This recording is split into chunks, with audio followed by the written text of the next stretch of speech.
Welcome back to my channel, everyone. If you're new here, don't forget to like, subscribe, and share so more people hear the truth behind these political hearings. Someone from Ohio, why do we have guns?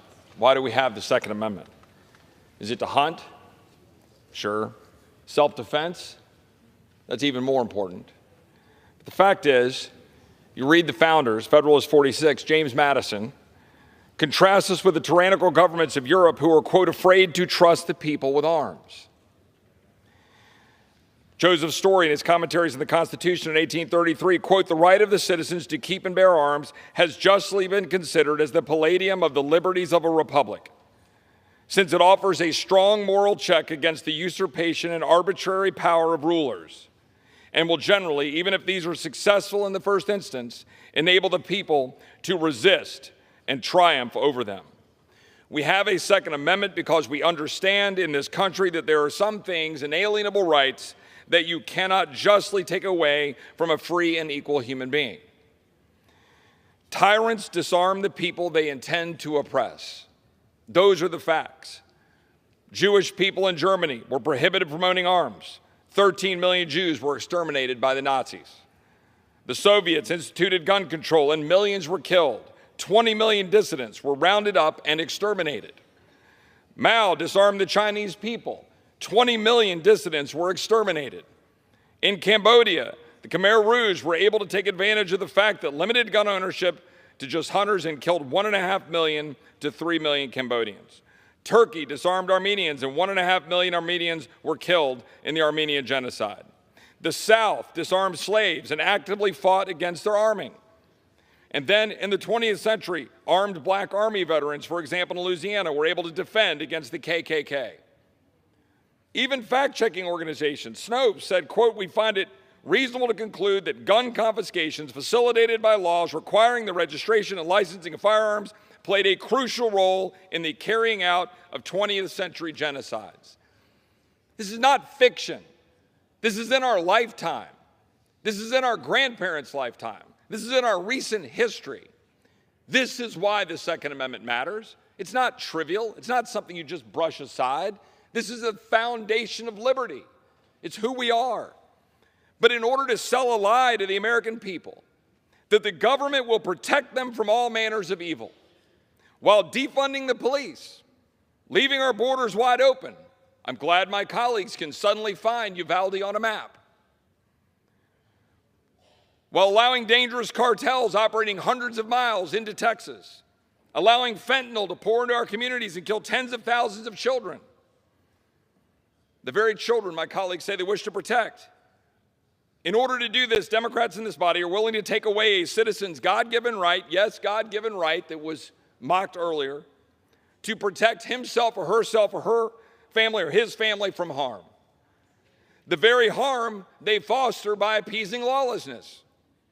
And importantly, from the very tyranny being applied to them to deny that right. That is what is at stake. This bill, and it gets brushed aside, raised the age limit. Well, there are constitutional questions to that in the Fourth Circuit, Ninth Circuit, and other circuits. The second title on straw purchases, the very straw purchases Democrat DAs don't even want to really prosecute, would prohibit a law-abiding citizen from giving a gun to a friend as a gift. Safe storage would make it unlawful for me to have the 22 and the 20 gauge propped up by my door right now in Texas to kill coyotes and snakes. It would make it unlawful. This will not do any good. It will harm Americans, and it undermines our foundational liberties that is crucial for a free state. And with that, I yield back. Gentleman from New York. Madam Speaker, I now yield 1 minute to the distinguished. Chip Roy stood on the House floor insisting that any attempt to regulate firearms is the first step toward tyranny. But what he delivered was not history, not responsible governance, and certainly not a solution to the gun violence epidemic tearing through American communities. What we heard was fearmongering, an attempt to weaponize tragedy instead of preventing it. Let's be clear, the Second Amendment exists. No Democrat is trying to erase it. What we are trying to do is address a crisis in which American children are literally more likely to die from gun violence than from car accidents.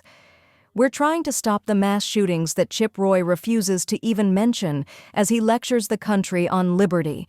Chip Roy recited a list of historical atrocities: Nazi Germany, the Soviet Union, Maoist China, as if responsible gun reforms in the United States are equivalent to genocidal dictatorships.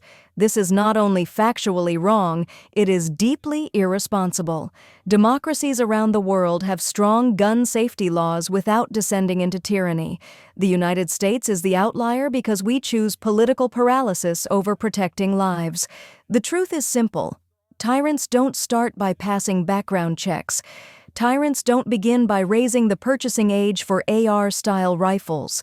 Tyrants don't expand red flag laws to keep guns out of the hands of violent abusers. Tyrants begin by silencing the truth and refusing to protect their own citizens. And on that front, Chip Roy's arguments are a distraction from real failure. He talks about borders and fentanyl, but not about the fact that an 18-year-old was able to legally buy 2 assault weapons and slaughter children in Uvalde. He claims Democrats are taking away people's rights, but ignores the hundreds of thousands of Americans whose right to live is stolen every decade by gun violence. He objects to safe storage laws even though unsecured guns are the leading source of school shooter weapons and child gun deaths in the home. And while he rejects even the most modest reforms, like raising the age to purchase high-capacity rifles, he offers not a single plan to keep weapons of war out of the hands of people who are clearly a danger to the public. Here's the real choice before the country. We can continue allowing mass shooters to legally obtain high-powered rifles designed for the battlefield, or we can adopt common-sense measures that the overwhelming majority of Americans, Democrats, Republicans, and gun owners already support.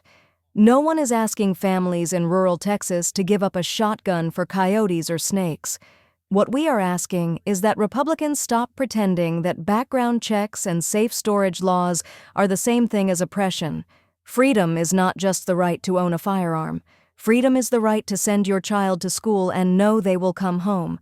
Freedom is the right to go to church, to the grocery store, to a movie theater, without needing to pray that the next person who bought an AR-15 doesn't open fire.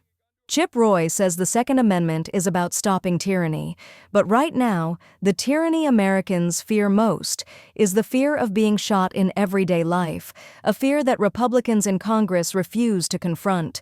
If we want to be a truly free nation, then we must be a safe one, and that requires leadership grounded in reality, not rhetoric designed to protect gun manufacturers and extremist talking points.